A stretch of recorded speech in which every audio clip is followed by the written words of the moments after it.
बात करेंगे जो आपका पॉलिटिकल साइंस का पेपर है 2024 में। आपको पता होगा 2024 में जो आपका पेपर है पॉलिटिकल साइंस यानी क्लास 12th का जो आपका पॉलिटिकल साइंस का एग्जाम होगा 2024 में सीबीएसई बोर्ड का, तो वो पेपर आपका कैसा आएगा उसका एक फॉर्मेट आपको बताने वाला हूं इस वीडियो में। और इस वीडियो में आपको फॉर्मेट पता चल जाएगा कि आपका पेपर कैसा आने वाला है।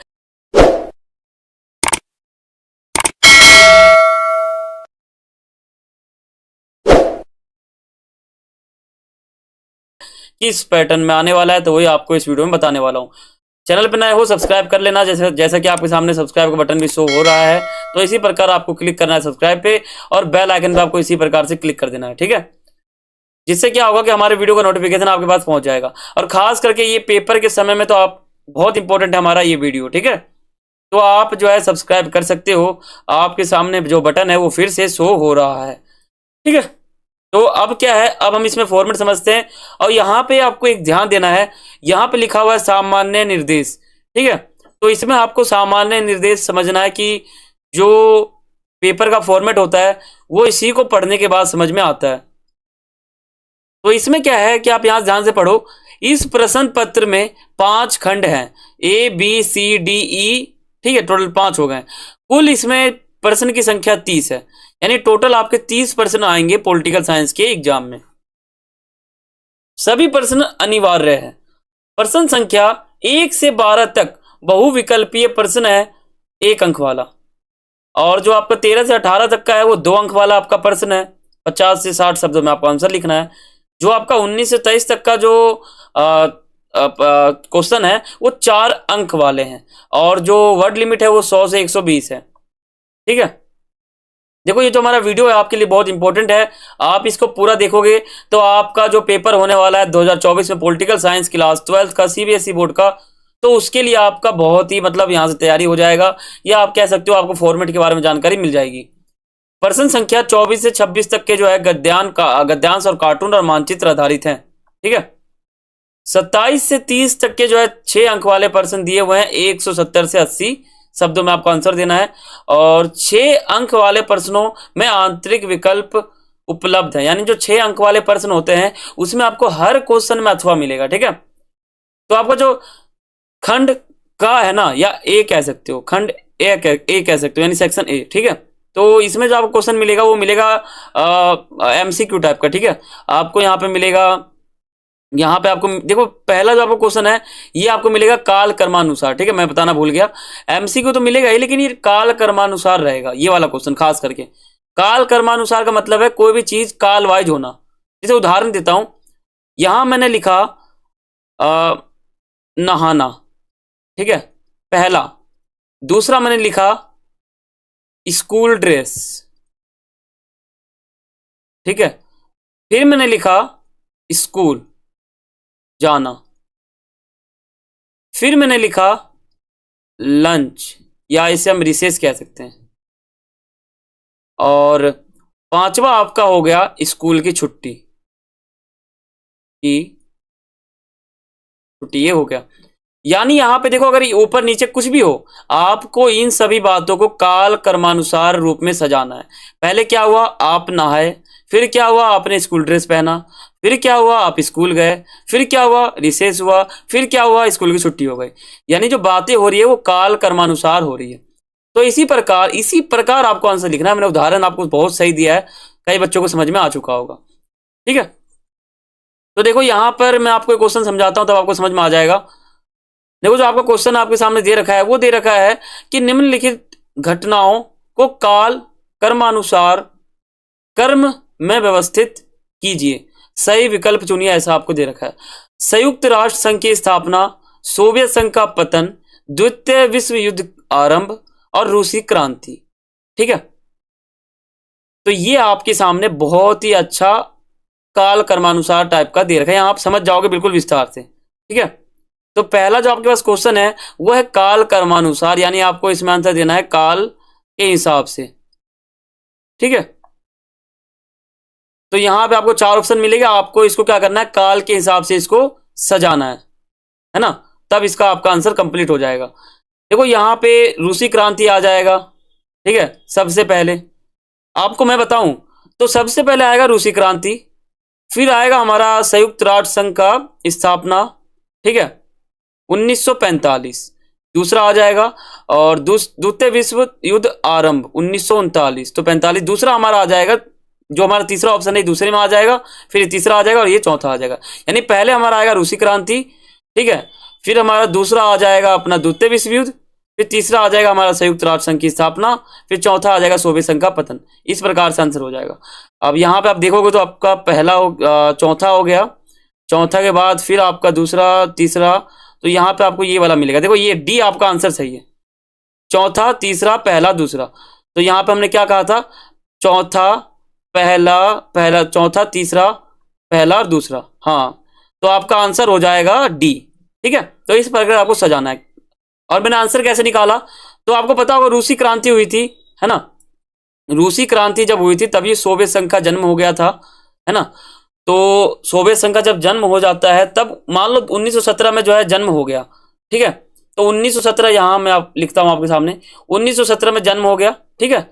और द्वितीय विश्व युद्ध का आरंभ और पतन कब होता है, यहां लिख देता हूं आपके सामने, 1991 की बात है। स्थापना संयुक्त राष्ट्र संघ की कब होती है, 1945, ठीक है, 24 अक्टूबर 1945। तो 1945 हो गया, 1991 हो गया, 1917 हो गया, और ये 1900 द्वितीय विश्व युद्ध का आरंभ 1939 से 45, तो 1939 यहां पर हो गया। तो आप ही सोचो काल कर्मानुसार कैसे सजेगा, पहले 1917 हो गया, फिर 1939 हो गया, फिर 45 हो गया, फिर 91 हो गया। तो इस प्रकार आपका आंसर क्या हो जाता है, डी। आंसर मैंने आपको बता दिया, डी, ठीक है। अब देखो अगला आपका क्वेश्चन है, संयुक्त राष्ट्र संघ के वर्तमान महासचिव किस देश के मूल निवासी हैं, फ्रांस, घाना, तुर्की, पुर्तगाल। ये आपको ऑप्शन दे रखे हैं। परमाणु अप्रसार संधि के अनुसार जिन देशों ने डैश से पहले परमाणु हथियारों का परीक्षण और निर्माण किया था उन्हें अपने हथियार रखने की अनुमति दी गई थी, 1962, 65, 67, 69 आपके ऑप्शन है। तो इस प्रकार आपको इसमें आंसर लिखना है। और आपको एक मिलेगा अभिकथन और कारण वाला। इसमें क्या होता है, इसमें ये होता है कि आपको कोई कथन मिल जाएगा, वो कथन पहले सही है या नहीं है आपको वो पता लगाना है, फिर उसी का एक कारण मिलेगा। यानी मान लो ऊपर कथन में दे रखा है कि आप स्कूल जाते हो, ठीक है, स्कूल जाते हो, और कारण में बता दिया आप स्कूल पढ़ाई करने के लिए जाते हो। तो क्या हुआ, हमारा कथन भी सही है, कारण भी सही है, और कारण कथन की व्याख्या भी सही करता है। अगर वही मैं कहूं कि आप स्कूल जाते हो और कारण में बता दूं कि कारण में मैंने बता दिया कि महेश स्कूल जाता है, तो कथन तो दोनों सही है, लेकिन जो कारण है वो कथन की सही व्याख्या नहीं करता। ये मैंने आपको एक एग्जाम्पल दिया है, और इसके तहत मान लो मैंने एक बुक के हिसाब से आपके सामने मैंने उदाहरण लेता हूं, आपको समझ में आ जाएगा। जैसे मान लो कथन है कि संयुक्त राष्ट्र संघ की स्थापना यानी यूएनओ की स्थापना 24 अक्टूबर 1945 को हुई, ठीक है। और कथन और कारण में मैंने बता दिया कि भारत देश यूएनओ का सदस्य जो है 30 अक्टूबर 1945 को बना। कथन तो दोनों सही है, लेकिन आप ही सोचो क्या कारण कथन की सही व्याख्या कर रहा है, नहीं कर रहा। अगर इसी जगह मैं ये कह दूं कि संयुक्त राष्ट्र संघ की स्थापना देश में शांति स्थापित करने के लिए हुई थी, तो अब हमारा आंसर क्या आ जाएगा, कथन और कारण दोनों सही है और व्याख्या भी होता है। और आप सभी को पता होगा संयुक्त राष्ट्र संघ की स्थापना ऐसे नहीं हुई थी, जब हमारा पहला विश्व युद्ध हो गया था 1914 से 18 तक, ठीक है, तब जाके क्या हुआ, लोगों के मन में एक आकांक्षा उत्पन्न हुई और लोग सोचने लग गए थे कि अब जो है पहला विश्व युद्ध हो गया। तब उन्होंने क्या किया था, लीग ऑफ नेशंस को बनाया था, ठीक है, लीग ऑफ नेशंस को जो है बनाया था कि वो देश में जो है शांति स्थापित करे, देश को सुरक्षा प्रदान करे।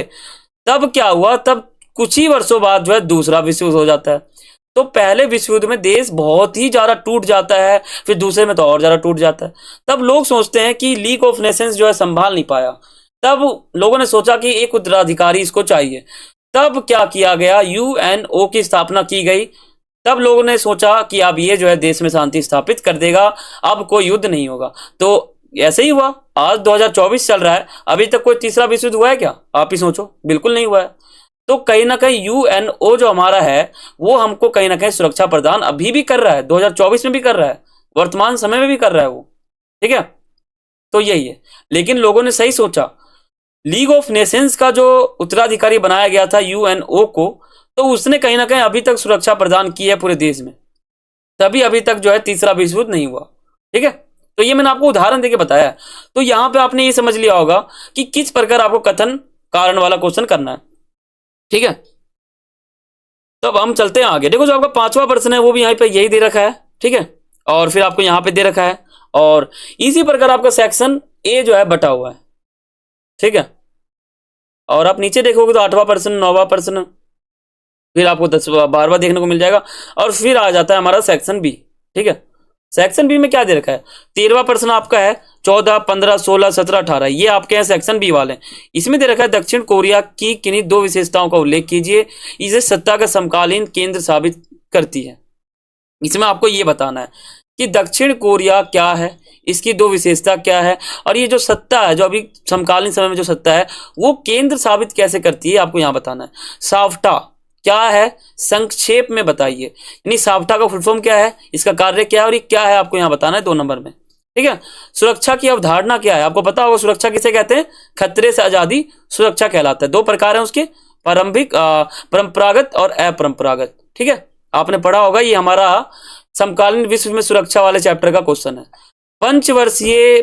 प्रथम पंचवर्षीय योजना की कोई 2 विशेषता बताना है, भारत की विदेश नीति की कोई 2 विशेषता, तो ये आपको इसमें बताना है। 1962 में क्या होता है, चीन और भारत के बीच में एक युद्ध हो जाता है ना, और फिर आगे जाके पंचशील समझौता भी हो जाता है। ये आपको इस प्रकार से क्वेश्चन मिलेंगे। देखो फॉर्मेट ये रहेगा, क्वेश्चन अलग रहेगा।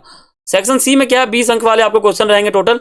नेपाल में राजशाही से लोकतंत्र की यात्रा का वर्णन करें। देखो नेपाल जो है ना, आपको पता होगा नेपाल कहां पर है, नेपाल मान लो या मैप बनाऊं तो ऐसे जाकर तो ये है नेपाल, ठीक है।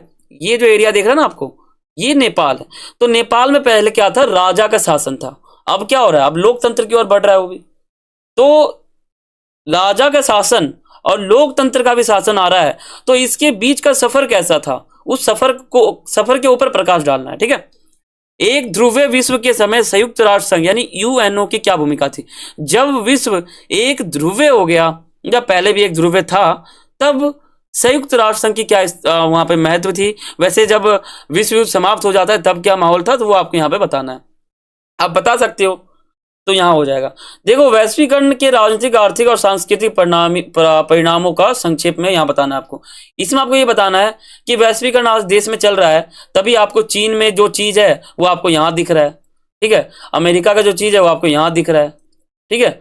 बहुत चीज आपको यहाँ पे दिख रहा है। तो वैश्वीकरण के कारण ही हुआ ये सब कुछ। वैश्वीकरण का मतलब ही होता है विश्व का जुड़ाव या देशों का जुड़ाव या प्रवाह, है ना। तो जब प्रवाह हो रहा है तो उसका राजनीतिक प्रभाव क्या पड़ता है, आर्थिक क्या पड़ता है, सांस्कृतिक क्या पड़ता है। देखो सांस्कृतिक में आप ये बता सकते हो कि चीन की जो खाने वाली चीजें हैं वो आपको भारत में देखने को मिलेंगी, ठीक है। चीन में जो भी मान लो जो भी सामान मिल रहा है वो आपको यहां मिलेगा, जैसे मोमोज हो गया, चाउमीन हो गया, तो ये सब क्या है, चीन का खाना है, लेकिन वो भारत में मिल रहा है। क्यों मिल रहा है, कहीं ना कहीं उसको सामाजिक में आ जाएगा, वो सामाजिक में आएगा।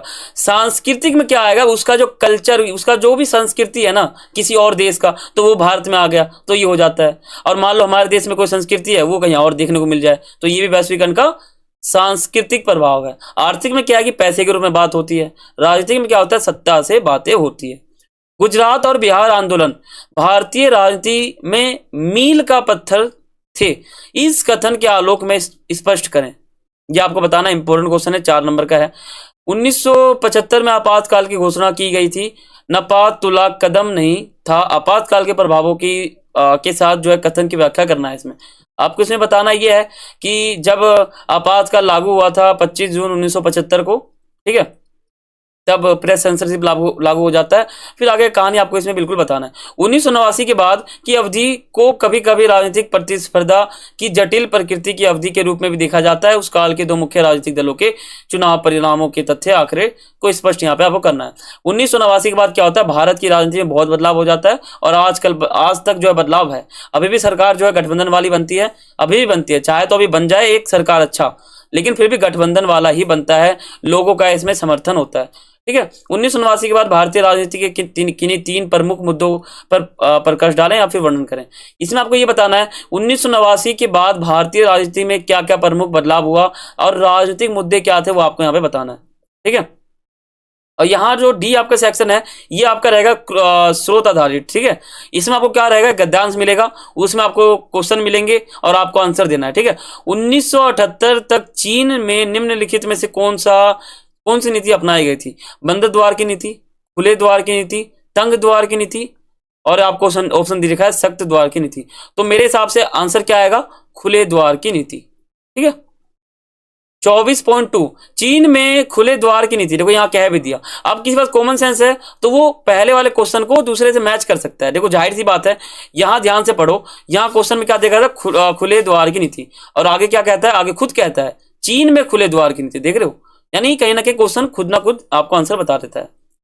निम्नलिखित में से कौन सा विश्व की एक महाशक्ति है? निम्नलिखित में से जो विश्व की महाशक्ति अभी कौन है, ठीक है, वो आपको बताना है। 1972 में चीन ने किस देश के साथ अपना राजनीतिक और आर्थिक लगाव समाप्त किया? भारत, अमेरिका, फ्रांस, रूस। ये आपको यहाँ पे ऑप्शन दे रखा है, इसका आंसर भी आपको मिल जाएगा उस पैराग्राफ में, गद्यांश में आप पढ़ोगे आपको यहाँ पे मिल जाएगा। और बाकी आप नीचे देखोगे तो नीचे भी आपको प्रश्न मिलेंगे। यहाँ पर देखो, यहाँ पर जो दे रखा है ये भी आपको प्रश्न यहाँ पे देखने को मिल रहा है, और ये जो है मैप वाला है, आपको नीचे दिख रहा होगा मैप। ठीक है, तो ये आपका था, यहाँ पे आपको दे भी रखा है मैप भरने के लिए, और यहाँ पे जो है CWSN वालों के लिए भी दे रखा है। और देखो यहाँ पर आप नीचे देखोगे कार्टून वाला क्वेश्चन है, ये दे रखा है कार्टून। ठीक है, ये आपको यहाँ पे दे रखा है, और नीचे आप देखोगे कार्टून क्वेश्चन पूछ रखे हैं, क्या दर्शाता है, सब आपको यहाँ पे दे रखा है। फॉर्मेट बिल्कुल ध्यान रखना, यही फॉर्मेट है आपका बोर्ड एग्जाम में, ऐसा ही फॉर्मेट आपका जो पेपर है वो बनेगा। अब नीचे आप देखोगे तो नीचे ई वाला सेक्शन है, इसमें पूछ रखा है किन्हीं तीन विशेषताओं का उल्लेख कीजिए जो सोवियत अर्थव्यवस्था को अमेरिका जैसी पूंजीवादी अर्थव्यवस्था से अलग करती है। ये 6 नंबर क्वेश्चन है, आप इसमें भूमिका बनाओगे, फिर पॉइंट बनाओगे, फिर निष्कर्ष लिखोगे, तो कहीं ना कहीं आप ये कह सकते हो कि क्वेश्चन के आंसर में जान आ जाता है। ठीक है, आंसर देखने में बहुत अच्छा लगता है, ये एक तरीका है लिखने का। द्वितीय विश्व के विघटन के बाद अब भारत को अपनी विदेश नीति बदलनी चाहिए। आप सोचो 1991 में क्या होता है, विश्व एक ध्रुवीय हो जाता है, जो हमारा सोवियत संघ है वो खत्म हो जाता है, उसका जो गणराज्य है वो अलग हो जाता है। फिर जब भारत अभी है ना, पहले क्या था, भारत दोनों से बराबर दूरी बना के रखता था, गुट निरपेक्षता की नीति को अपनाता था, सोचता था कि अगर मैं अमेरिका से हाथ मिलाऊंगा तो सोवियत संघ मुझे गोली मार देगा, सोवियत संघ से हाथ मिलाऊंगा तो वो मुझे कुछ कर देगा, यानी कहीं ना कहीं यहाँ पे लड़ाई वाली बातें जो है वो हो रही थी। तो इसलिए जो है भारत ने गुट निरपेक्षता की नीति को अपनाया था। तो अब क्या भारत को अपनी विदेश नीति बदलनी चाहिए, आप सोचो, और अमेरिका के साथ दोस्ती पर अधिक ध्यान देना चाहिए। इसमें क्या कहा जा रहा है, जब सोवियत संघ खत्म हो गया तो अमेरिका ही तो बच गया, अब हमें क्या अमेरिका से हाथ मिलाना चाहिए? कथन का मूल्यांकन करें, यानी इसे मूल्य प्रदान करें। ठीक है, इसका रिजल्ट निकालें आप, तो ये बताया गया यहाँ पर। साझी परंतु अलग अलग जिम्मेदारियां शब्द की व्याख्या कीजिए। साझी, ठीक है, संसाधनों की भू राजनीति क्या है, विस्तार से वर्णन करें। स्वतंत्र भारत के लिए 3 प्रमुख चुनौतियां क्या थी? स्वतंत्रता के बाद भारत में रियासतों के एकीकरण की समस्या, और उसमें 3 रियासत के उदाहरण सहित जो है इसको व्याख्या करना है। इसमें ये बताना है कि भारत में जो रियासतें थी उनका एकीकरण कैसे हो जाता है, और कुछ रियासत बच जाते हैं, उसमें एक हैदराबाद भी था, मणिपुर भी था, तो ये सब कैसे जुड़ते हैं वो आपको बताना है। जम्मू कश्मीर के लोगों के की क्षेत्रीय आकांक्षाएं और मुद्दे आज़ादी के तुरंत बाद से ही, आज़ादी के बाद से इस क्षेत्र के मुद्दों के विकास का वर्णन करें। इसमें बताया गया है जो जम्मू कश्मीर है उसके जो लोग हैं उनकी जो भी क्षेत्रीय आकांक्षाएं हैं और जो भी मुद्दे हैं, आज़ादी के तुरंत बाद से ही क्या होता है, आज़ादी के बाद इस क्षेत्र के मुद्दे जो है उनका विकास हो जाता है धीरे धीरे, मतलब मुद्दा सामने आने लग जाता है। तो अब आपको यहाँ बताना है, भारत में समय समय पर विभिन्न क्षेत्रीय आकांक्षाओं को समायोजित किया गया और राष्ट्रीय एकता बहाल की गई, उपयुक्त उदाहरण देकर आपको यहाँ पे बताना है। तो ये आपका क्या था, ये आपका था फॉर्मेट, यानी आपका 2024 में CBSE का बोर्ड एग्जाम होगा पॉलिटिकल साइंस का, तो उसका क्या फॉर्मेट था वो मैंने आपको यहाँ पे बता दिया। ठीक है, तो यही हमारा आज का वीडियो था और आपके सामने सब्सक्राइब का बटन शो हो रहा है। इसी प्रकार आपको सब्सक्राइब पे क्लिक कर देना है और बेल आइकन पे इसी प्रकार से क्लिक कर देना है। ठीक है, आपको दिख रहा है, बिल्कुल इसी प्रकार से क्लिक करना है सब्सक्राइब पे और बेल आइकन पे इसी प्रकार से क्लिक कर देना है। ये काम आप कर लिए, यानी आपने बहुत ही अच्छा काम कर लिया। तो आपका जो बोर्ड एग्जाम 2024 में होने वाला है उसके लिए बहुत ही ज़्यादा इंपॉर्टेंट है। तो आप चैनल को सब्सक्राइब जरूर करें। अगर सब्सक्राइब करोगे तो आपका बहुत ही ज़्यादा फायदा है और आपका 2024 का बोर्ड एग्जाम बहुत ही अच्छा जाएगा और CBSE का तो बहुत ही अच्छा आपका जाएगा। तो चैनल को सब्सक्राइब कर लो, बेल आइकन पर क्लिक कर लो, बहुत ही इंपॉर्टेंट है, बहुत ही इंपॉर्टेंट। ठीक है, सब्सक्राइब करना आपका बहुत ही जरूरी है। तो फिर मिलते हैं अगली वीडियो में, तब तक के लिए सभी को थैंक्स फॉर वॉचिंग। जय हिंद, जय